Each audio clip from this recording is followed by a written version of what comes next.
1월 22일 새벽은혜 하나님께서 우리에게 주신 말씀은 요한복음 6장 60절에서 71절까지의 말씀입니다. 제가 봉독하도록 하겠습니다. 제자 중 여럿이 듣고 말하되 이 말씀은 어렵도다.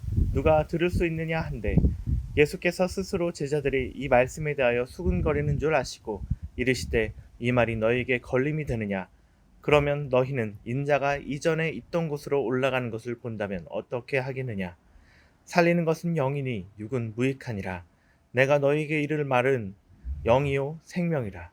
그러나 너희 중에 믿지 아니하는 자들이 있느니라 하시니 이는 예수께서 믿지 아니하는 자들이 누구며 자기를 팔 자가 누구인지 처음부터 아심이러라. 또 이르시되 그러므로 전에 너희에게 말하기를 내 아버지께서 오게 하여 주지 아니하시면 누구든지 내게 올 수 없다 하였노라 하시니라. 그때부터 그의 제자 중에서 많은 사람이 떠나가고 다시 그와 함께 다니지 아니하더라. 예수께서 12제자에게 이르시되 너희도 가려느냐? 시몬 베드로가 대답하여되 주여 영생의 말씀이 주께 있사오니 우리가 누구에게로 가오리이까?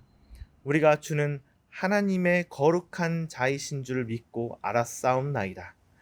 예수께서 대답하시되 내가 너희 12를 택하지 아니하였느냐? 그러나 너희 중에 한 사람은 마귀니라 하시니 이 말씀은 가룟 시몬의 아들의 유다를 가르치심이라. 그는 12 중에 하나로 예수를 팔 자러라. 아멘.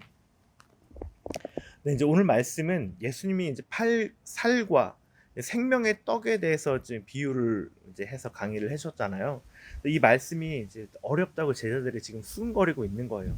이 예수님은 인생에 있어서 본질적인 부분은 영에 속해 있다라고 이렇게 얘기를 하는데 이 말을 믿지 않는 자들이 있고요. 그래서 많은 사람들, 많은 제자들이라고 하는 사람들이 예수님을 떠나게 되었다.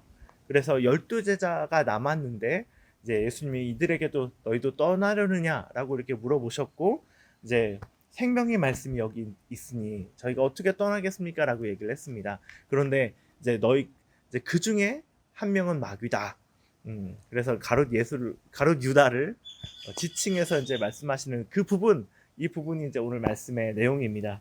그래서 오늘 말씀을 통해서 하나님께서 우리에게 주시는 교훈은요, 내 생각에 이해가 안 되어도 믿음으로 따라야 할 때가 있다입니다. 자, 오늘 예수님을 떠났던 대부분의 제자들은요, 예수님을 추종하던 자들이었어요. 그래서 예수님이 하시는 이 말씀이 생명의 떡을 먹는 것이 자기가 이해가 되지 않는다고 예수님을 떠나고 있습니다. 근데 한번 생각해 볼 것은요, 과연 이 사람들이요, 그냥 이 가르침이 이해가 되지 않기 때문에 지금 이 예수님을 떠나간다라고 얘기할 수 있을까요? 그렇지 않죠. 이들은 예수님을 따라다니면서 분명 자기의 원하는 것들이 있었습니다. 그래서 이들 대부분은 예수님의 병 고침이나 아니면 귀신을 쫓아내는 것이나 이런 것들을 보면서 예수님은 메시아일 거야. 어떤 메시아냐면 우리나라, 이 나라를 독립시켜줄 그런 메시아야. 왕이 되어야 될 사람이야. 그래서 이제 그 예수님을 쫓아다니는 사람들이었던 거죠. 근데 이제 이 예수님의 가르침을 듣다 보니까 내가 생각하던 이런 모습들이 아닌데? 라고 하는 그런 생각들이 이제 문득문득 들게 되는 거예요. 그래서 어느 정도 이제 눈치를 채게 되면서 내가 원하는 그런 사람이 아니구나 라고 생각을 하면서 예수님을 떠나가게 되었던 거죠. 자, 그러면 우리는 예수님을 따르는 이유는 무엇입니까? 온전히 구원을 받는 것과 예수님을 닮아 그리스도의 장성한 분량에 이르기까지 이렇게 성장하려고, 주님을 닮아가려고 예수님을 따르는 그런 기독교인으로 여러분들은 살아가고 계십니까? 아니면 지금 이 사람들처럼 어떤 것들을 예수님에게서 바라면서 그것을 우리 한국 교회에서 약간 그런 이 모습들이 좀 나타나는 게 뭐냐면 기복 신앙 같은 그런 모습이에요. 예수님을 잘 섬기면 복이 임한다 라고 하는 것이죠. 큰 틀에서 이 말이 틀린 말은 아닙니다만 우리의 구원은 섬김에 대한 보답으로 오는 것이 아니라 오로지 예수님을 믿음으로써 오게 되는 것이다. 결국 우리가 주님을 따르고 주님의 사랑을 전하는 이유는요, 예수님을 사랑하고 예수님의 말씀대로 살아가기 위해서 우리가 사랑을 전하면서 살아가는 것이지, 우리가 구원을 얻기 위해서라거나 아니면 내가 이 땅에 살아가면서 어떤 복을 얻기 위해서 지금 그렇게 예수님의 사랑을 전하면서 살아야 된다라고 하는 것이 아니라는 겁니다. 아가 다르고 어가 다르듯이 결국 주님을 따라서 살며 사랑을 전하는 이 삶은 같지만요, 그렇게 살아가는 그 이유와 목적이 우리는 다른 것이죠. 우리는 무엇을 얻기 위해서 주님을 따르겠습니까? 생명의 영생의 말씀입니까? 영생하시는 주님입니까? 아니면 내가 이 땅에 살면서 누릴 복을 얻기 위해서 주님을 따라가십니까? 12제자들이 고백하는 것처럼 영생의 말씀인 예수님을 따라 그렇게 하루를 살아가는 행복을 전하는 교회 모든 성도님들 되셨으면 좋겠습니다. 아멘. 자, 하나님께서 주시는 두 번째 교훈은요, 마음 한켠에 의심을 조심하라입니다. 자, 12제자에게 이제 예수님께서 한 사람이 이제 배반을 할 거다, 그 사람이 마귀다라고 이렇게 얘기를 하십니다. 이 말은 우리가 이제 이 베드로가 그랬어요. 우리 모두 이제 영생의 말씀인 예수님을 우리가 어떻게 안 따르겠습니까? 라고 하는 그런 고백 뒤에 나오는 말이잖아요. 근데 결국 모두가 따른다라는 말에 이제 좀 걸리시는 게 있었겠죠. 왜냐면 뭐 진짜 모두가 아니니까. 12명 중에 한 명이 배신을 할 것이다 라고 했을 때요, 이 한 명은 정말 비율이 되게 작잖아요. 그래서 약 93%의 사람들이 예수님을 지금 따르고 있는 거예요. 12명 중에 한 명, 11명이 따르고 있으니까. 근데 누군가 나를 93%의 사람들이 나를 따른다고 했을 때 여러분들이라면 기분이 어떻겠습니까? 저라면 만족할 것 같아요. 93%가 나를 따른다고? 되게 너의 마음에 93%가 나를 향해 있다고? 오, 만족해. 그렇게 넘어갈 수도 있을 것 같아요. 근데 예수님은 한 명이 마귀라고 하시며 유다의 배신을 시사하는 그런 말씀을 하시는데요, 결국 이 말을 하시는 이유를 유추해 봤을 때 결국 모두는 아니었다 라고 짚고 넘어가시는 그것들을 봤을 때 100%를 원하시는 하나님의 마음에 대해서 우리가 생각해 볼 수 있을 것 같아요. 우리가 주님을 따를 때 100% 주님을 따르면 너무 좋겠지만 인간은 그렇게 하지 못하죠. 하지만 그 비율이 비교적 높으면 우리 인간은 만족해요. 93% 주님을 따른다고 얘기를 한다면 다른 사람들이 그걸 봤을 때 그 퍼센티지를 눈으로 볼 수는 없기 때문에 93%면 거의잖아요.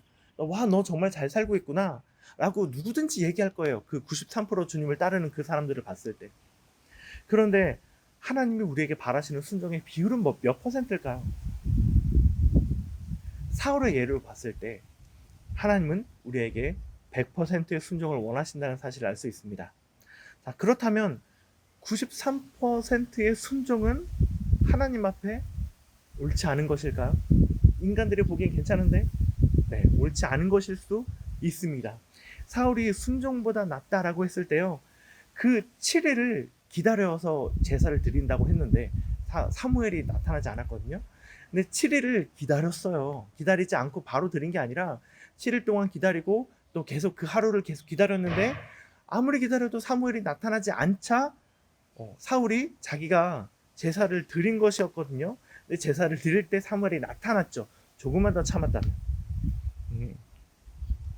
아말렉도 진멸을 했는데 왕을 살려두었고 노예로 쓸 여자들, 아이들 살려주었고 질 좋은 제사로 쓸 질 좋은 가축들, 이것들을 남기고 나머지는 다 진멸했거든요. 사울은요 항상 93%의 순종을 하나님께 보여드렸던 사람이에요. 순종하지 않았던 사람이 아닙니다. 그렇지만 사울의 순종이 100%가 아니었기 때문에 그 잔이 다윗에게로 넘어가게 된 것입니다. 우리는 몇 퍼센트의 순종으로 살아가고 있습니까? 80%의 순종으로 살아가고 있습니까? 아니면 90%의 순종으로 살아가고 있습니까? 아니면 60%, 50%의 순종으로 살아가고 있습니까?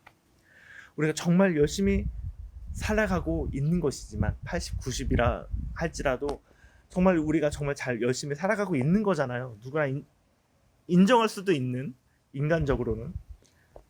근데 하나님은 100%를 원하신다는 거죠.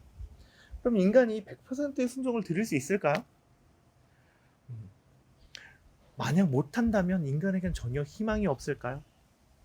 그렇지 않죠. 우리는 어떨 때 100%의 순종을 할 수 있을까요? 그것은 우리가 성령 충만할 때 가능합니다. 성령님께 우리의 마음의 주도권을 내어드리고 그분의 뜻대로 살아갈 때 우리는 100%의 순종으로 살아갈 수가 있게 되는 거예요. 오늘 한 사람의 배반으로 우리의 마음에도 경종을 울렸으면 좋겠습니다. 93%의 순종이 인간의 눈으로 보기에는 굉장히 좋고 괜찮아 보이지만 하나님은 오늘도 우리의 100%의 순종을 바라십니다. 100%의 순종으로 나아가기 위해서 우리에게도 날마다 성령 충만하기 위해 애쓰는 행복을 전하는 교회 모든 성도들 되시기를 간절히 바라겠습니다. 기도하시겠습니다. 하나님 아버지 감사합니다. 오늘 말씀을 통하여서